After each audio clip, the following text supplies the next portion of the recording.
First of all, you don't know me. We're all about that high school drama girl, all about them high school queens.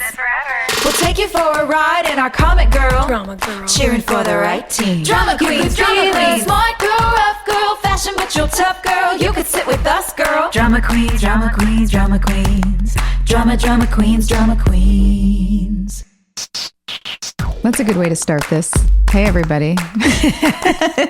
This is our crib sheets. Sometimes we look at these answers, these questions ahead of time, and sometimes we just fly by the seat of our pants, which it looks like is what we're going to do today. I like to be surprised with you guys. Yeah. It keeps your improv chops sharp, you know? Oh. Yeah, I think that's the thing. I've never been really strong at improv. I'd like to get better. But Rob, you're so good at it. Did you take classes or is this just you being funny? No, that's just high functioning anxiety. Wait a second. I got to circle back to what I said. Do you keep your chops sharp? I did not say that correctly. What is it? Yeah. Well, I get what you were saying. You were a little mixed metaphor-y, but it's all right. Yeah. Okay. Well, hopefully everyone's still with us. We are off to such a good start. Here. Hi, everyone. We have a Q&A for you today. Anybody want to get started? Who wants to kick us off? Sure. Michael, you're up first, Michael. Big pressure. Michael asks, who would be the winner, the sole survivor, on a Survivor season of all OTH characters? Listen, we've done one like this, but I will allow it because I love Survivor, and he has good follow-up questions. And the same question, but for actors or actresses in the cast. And would you go on the show if there was a Celebrity Survivor season? Whoa, there's so many. There's so much packed into this. It's a lot of questions. Yeah. Okay, wait. So does this mean that the first question, who would be the winner, sole survivor, on a season of all the OTH characters? Yeah. So characters, actors, and then you personally. By the way, there has been a Celebrity Survivor season. They just truncate it because I think we're softer than regular people. That's funny. I don't know. That surprises me, though, because actors are like, we do a lot for our job. When we really take it seriously, there's a lot of training. There's a lot of hard work. There's a lot of long hours. We put our bodies through a lot of things that most normal people don't take the time to do. Like training to learn trades and skills for months and months that just to be able to tell a good story on camera. Like I would bet on actors in Survivor. Method actors, perhaps, like Daniel Day-Lewis might be particularly good. Yeah. I think we also are accustomed to, let's be honest, like our needs are met quickly and whenever they arise. Yeah, when I'm cold, somebody's going to bring me a tea, apples and peanut butter. Yes, and on the island where your only food source is coconuts that you have to open yourself and well water, it might wear you down quick. So I think when we did this before, I think we did this in a Q&A, me with one of you. My answers were, who would win a season? It's either Dan or Victoria. Of the actual actors, I don't have an answer off the top of my head. And if there was a Celebrity Survivor season I got invited to, I would absolutely do it. I'd be terrified too, because I would be afraid I would do really poorly, 100%. Yeah. I think I would do it too. I think if I was in the right, like if the timing worked out when I could actually be away for that long, I would love to challenge myself that way because I feel like I'm constantly surprised with what I'm capable of but I have to be put into hot situations. See, I feel like I've done it enough. I'm like, I've been tested. I've survived plenty. I'm set. She's a life survivor. Yeah. No, thank you. Also, I love this woman. She has 2 perfect little children. I don't want to leave. I like hanging out. Like, I like my life. I don't want to go anywhere. I'm set. I would root for the 2 of you, but I'm staying home. Fair enough. There was a time in your life you would have gone. Oh, absolutely. I would have been the first one, gung ho. Let's do it. We're going to be great. I'm settled. I'm good. Yeah, I can relate to that. I don't know which character I feel like. I think Dan would make it to the end, but like I don't think he would actually win. I feel like he'd be so duplicitous. Yeah. They vote you off eventually, right? That's how Survivor works? Every episode, a new person is voted off. And at the end, it's down to a final 3, and you are voted. The winner is voted by a jury of your peers that you have voted out. So it's like There's like 7 people in the jury, I believe. The previous 7 people voted out before they whittled it down to the last 3. So if you do screw over everybody, this is sort of the thing. It's like you can backstab if you want to get there. The problem is it gives you a real tall order to then convince those same people why you deserve the money. Right. I've never seen a whole season of Survivor, so I don't really know how it works. It's great. And can I tell you something? Jeff Probst is arguably the best host I've ever seen do it. Wow. How fun. That's because so it's cool. not scripted and he just rolls with stuff. He's incredible. Listen, I would do it just alone so I could give Jeff Probst a hug. I would take a couple days of starvation to give sweet, sweet Papa Probst a hug. I feel like there's got to be a sleeper hit character that's going to just Nanny Carey. Nanny Carey. No, somebody that that isn't, cool and encouraging and is like going to, this is like Hunger Games. Like who's the person that's the underdog that nobody's really going to notice, but they like slowly climb their way up through the ranks and then make it to the top. It's like somebody like Bevan. I was going to say Miss Lauren. Oh yeah, my I gosh. could see Miss Lauren School making teacher. her way. Guys, I don't know. I'm like trying to run through the Rolodex of characters in my mind. Katie, I got to say Katie would be a contender because she's obviously got a lot going on upstairs and has no moral compass. Yeah, Quinn would probably get pretty far. She's athletic. Dude, she's a tough cookie. Yeah, Quinn's in that running. Could you imagine if Quinn and Katie were in it together? That's a nice episode of Survivor. Yeah.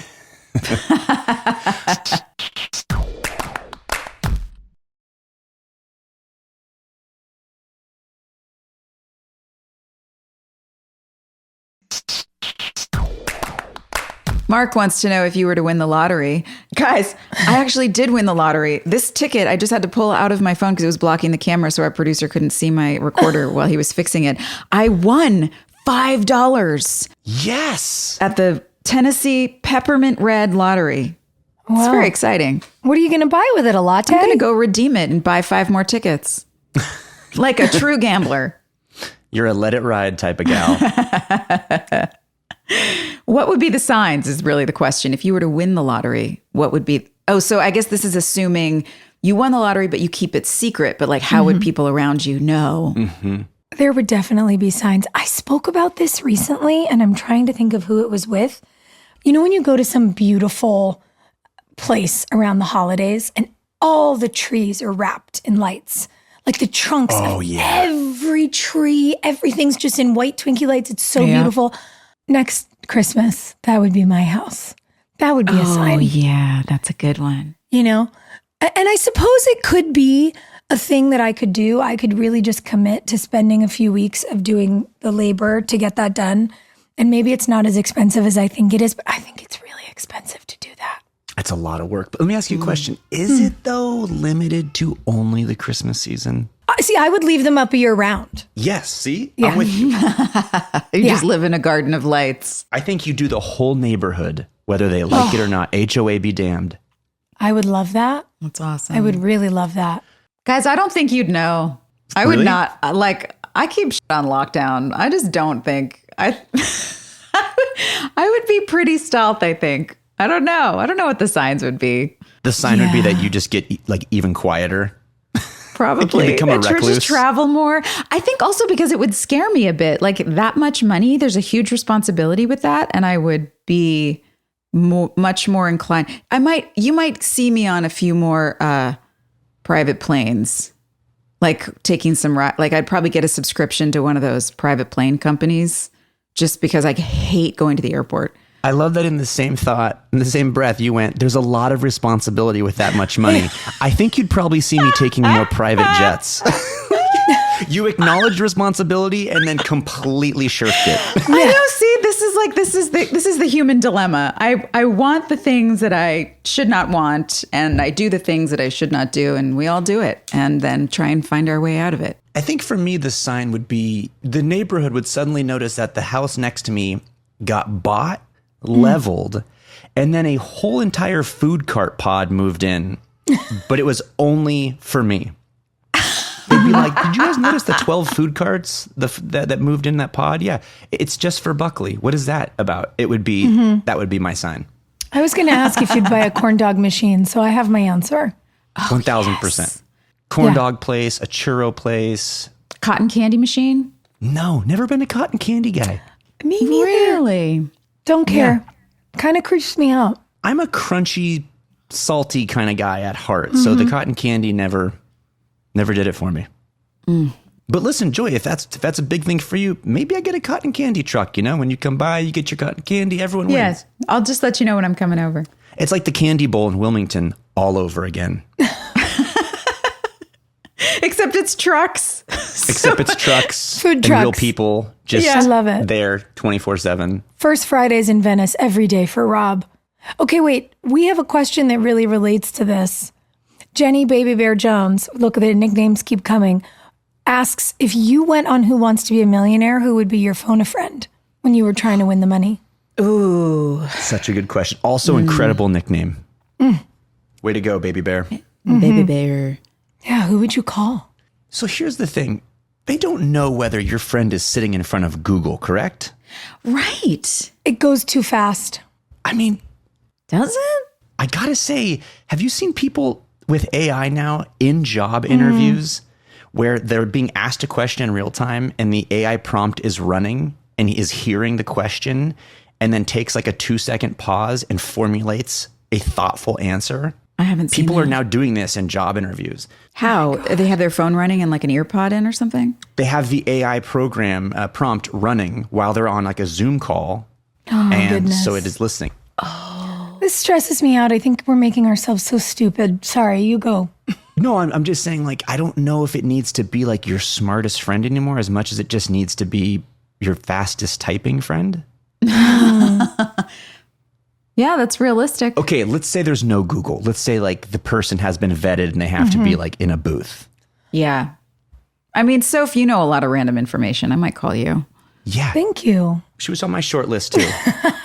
Well, the funny thing about this question is I actually did play Who Wants to Be a Millionaire for charity last year. And I teamed up. It was really fun because they let us go and do it with a friend. And so it was Alex Edelman and I, because he's one of the funniest people I know and one of the smartest people I know. I thought, genius pair. And he decided he wanted our phone-a-friend to be one of his best friends, a great writer, guy by the name of Benj Pasek. And we called Benj, and Benj had no idea what we were talking about. And then the call went dead so fast, and I was thinking to myself, wow, you just really never know. Yeah. Because the questions are so random. Yeah. Yeah, it's so true. Like, there is so much random information I know, but there are definitely things that people could call me about, and I'd be like, that's not in my bracket of completely random information. I can pull many rabbits out of many hats, but there are plenty of things that I can't as well. So, yeah, you never know. Rob, do you have like a particular person that you really feel like you'd call? I don't. Truthfully, I one of my first thoughts was like, Soph actually has a pretty good grasp on a lot of different things. I mean, if I knew ahead of time what the subject area is. You don't. Exactly. You don't. You have to decide who you're going to call before the episode starts. Oh, for sure. Because you can't be like, I know who would know this information. Exactly. Yeah. Because my first thought was, if it was history, Conan O'Brien. Only issue is we're not friends yet. But then but what if it's, a math question or something else, and it's like, then he's useless. That would be kind of fun if you could choose someone who you actually don't know, but you just think that they know a lot of stuff. And that if they got their number and you were just like, hi, Conan, I'm sorry we've never met before, but I feel like you're going to know the answer to this question. Huge fan. Would love to be on your show. Do you have any available internships? I love you. Bye. And they cut off the call. They're like, you did not ask a question that was a waste of everyone's time.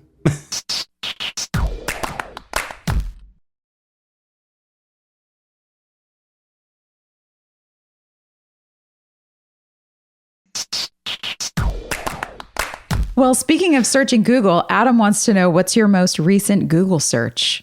Oh. I don't know. Let me pull up my phone. I have no idea. Yeah, let's take a peek.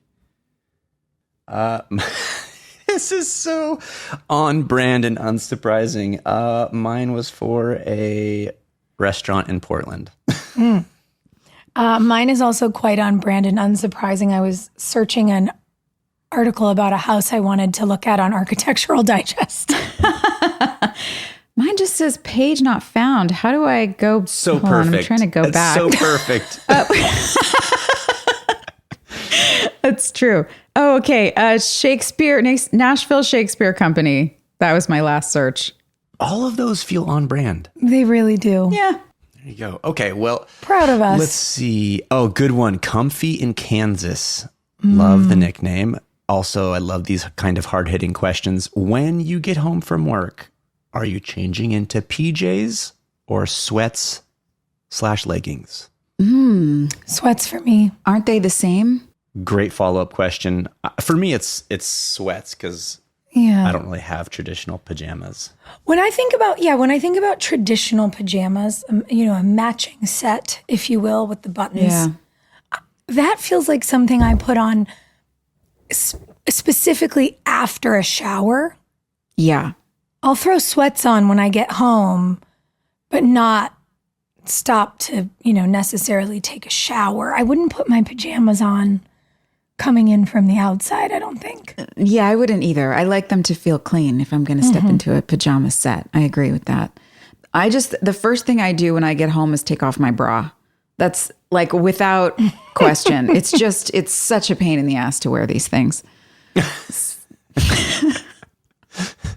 It would just be funny if every time I came home from being out in the outside world, I just put on one of those super long, like sleeping shirts that from a Christmas Carol. Like a nightgown, Yeah, like a nightgown. preferably in a plaid. Next episode we do for the YouTube, I'm gonna find one of those. Obsessed. That's great. Oh, this is a great question. So read Chris's. Chris.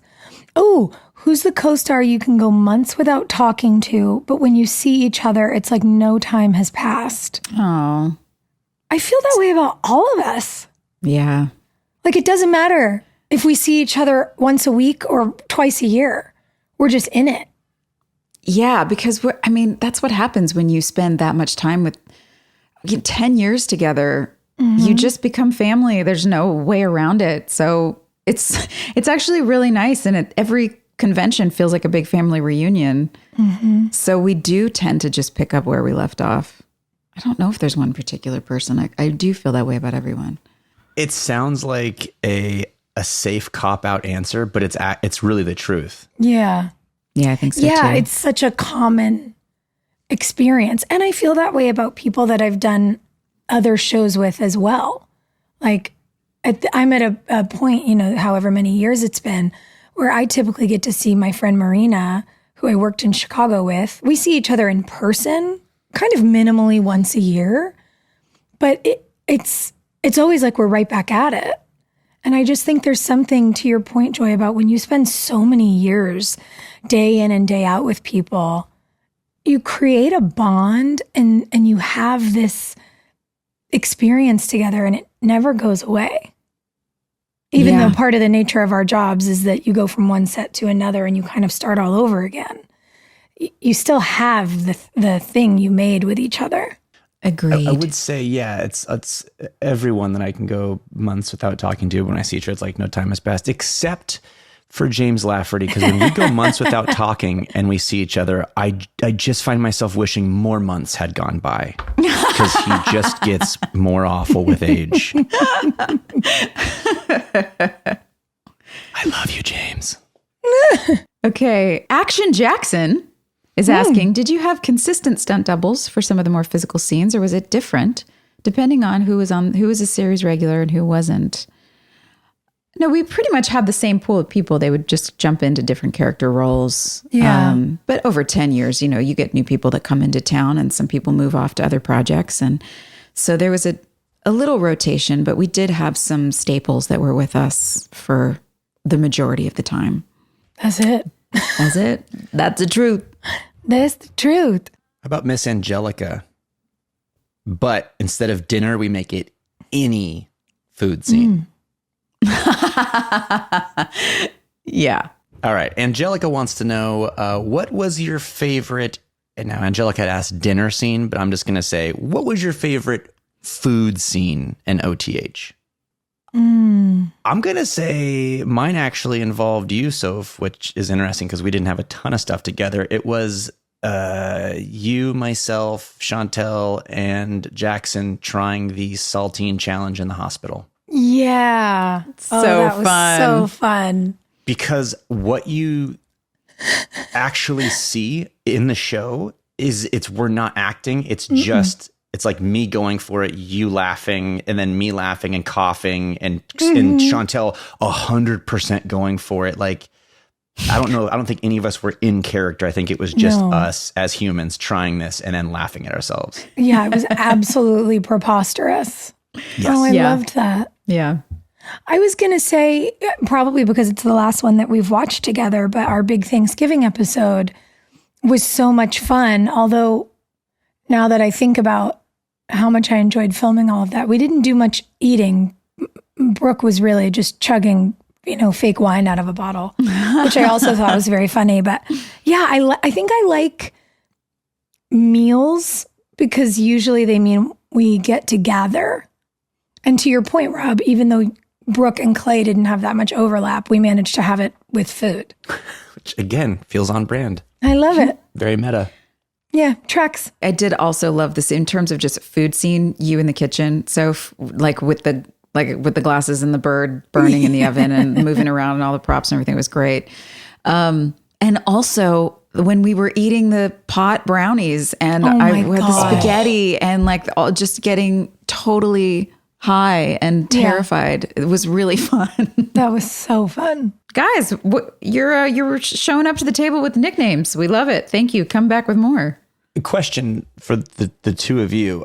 Have we, since I joined the show, have we done a Q&A where food hasn't been brought up at least once? I don't think so. Man. The people know. You're in good company. We love food. Yeah. We're here for it. I think that's our next show anyway.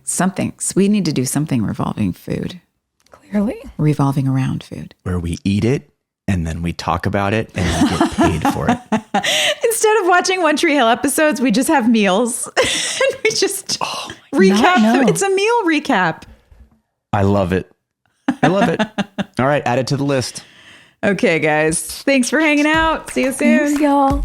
Hey, thanks for listening. Don't forget to leave us a review. You can also follow us on Instagram at DramaQueensOTH. Or email us at dramaqueens@iheartradio.com. See you next time. We're all about that high school drama girl, all about them high school queens. We'll take you for a ride in our comic girl, cheering for the right team.